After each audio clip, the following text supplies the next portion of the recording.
जब भगवान शिव ने क्रोधित होकर दिया था मां पार्वती को कठोर श्राप। जानिए पौराणिक कथा। कथाओं के अनुसार भगवान शिव और माता पार्वती में अगाध प्रेम है, इसलिए इनकी जोड़ी को सबसे आदेश जोड़ी और प्रेम का प्रतीक माना जाता है। लेकिन एक बार भगवान शिव मां पार्वती से इतने ज्यादा क्रोधित हो गए थे कि उनको श्राप तक दे डाला था। आइए इस पौराणिक कथा के बारे में विस्तार से जानते हैं। हिंदू धर्म में भगवान शिव और माता पार्वती सबसे ज्यादा पूजे जाने वाले देवी देवताओं में से आते हैं। माना जाता है माता पार्वती ने अनेकों कष्ट सहते हुए जन्मों तक कठोर तपस्या करके भगवान शिव को पर रूप में पाया था। मान्यता के अनुसार अखंड सुहाग और पति की लंबी उम्र के लिए माता पार्वती का व्रत किया जाता है और माता पार्वती के साथ भगवान शिव की पूजा की जाती है। भगवान शिव और माता पार्वती की जोड़ी अगाध प्रेम का प्रतीक और आदर्श जोड़ी मानी जाती है। लेकिन एक बार भगवान शिव माता पार्वती से इतने ज्यादा नाराज हो गए थे कि उन्होंने माता पार्वती को श्राप तक दे दिया था। आइए जानते हैं ये पौराणिक कथा। पौराणिक कथा के अनुसार माता पार्वती ने 108 जन्मों की घोर तपस्या के बाद भगवान शिव को पति के रूप में पाया था।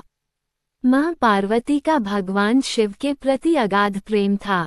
एक आदर्श पत्नी की तरह मां पार्वती भगवान शिव की सभी बातों का पालन करती थी और जब भगवान शिव कुछ बोला करते थे तो उसको पूरे ध्यान से सुनती थीं। एक बार भगवान शिव मां पार्वती को ब्रह्म ज्ञान देने के लिए सृष्टि की कथा सुना रहे थे। कथा सुनते सुनते मां पार्वती किन्हीं दूसरे विचारों में खो गई। जैसे ही भगवान शिव को इस बात का एहसास हुआ कि मां पार्वती उनकी बातों पर ध्यान नहीं दे रही हैं, तब उन्होंने मां पार्वती से पूछा कि क्या आप मेरे द्वारा सुनाई जा रही कथा को सुन रही हैं। लेकिन मां पार्वती कहीं और खोई हुई थी, इसलिए उन्होंने भगवान शिव के सवाल का कोई उत्तर नहीं दिया। कुछ समय बाद जब मां पार्वती का अपने विचारों से ध्यान भंग हुआ और वे अपनी दुनिया में वापस लौटी, तब भगवान शिव ने क्रोधित होते हुए मां पार्वती से कहा कि आपने ब्रह्म ज्ञान का अनादर किया है। जब किसी से शिक्षा या ज्ञान लिया जाता है तब ध्यान भंग नहीं होना चाहिए और अगर ऐसा होता है तो ये दंडनीय है। इसके बाद भगवान शिव ने दंड स्वरूप मां पार्वती को श्राप दिया कि अब आपका जन्म किसी मछुआरे परिवार में होगा।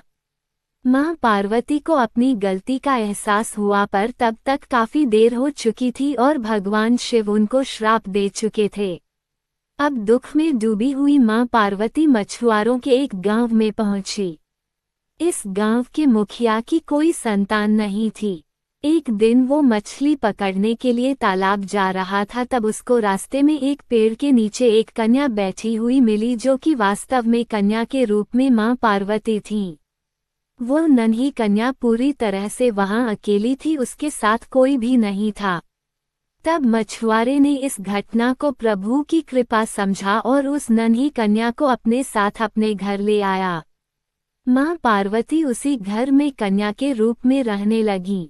इस तरह मां पार्वती को अपना एक जन्म भगवान शिव के श्राप के कारण मछुआरे के घर में काटना पड़ा। यदि आप शिव भक्त हैं तो ओम नमः शिवाय जरूर लिखें। मेरे चैनल को लाइक और सब्सक्राइब जरूर करें।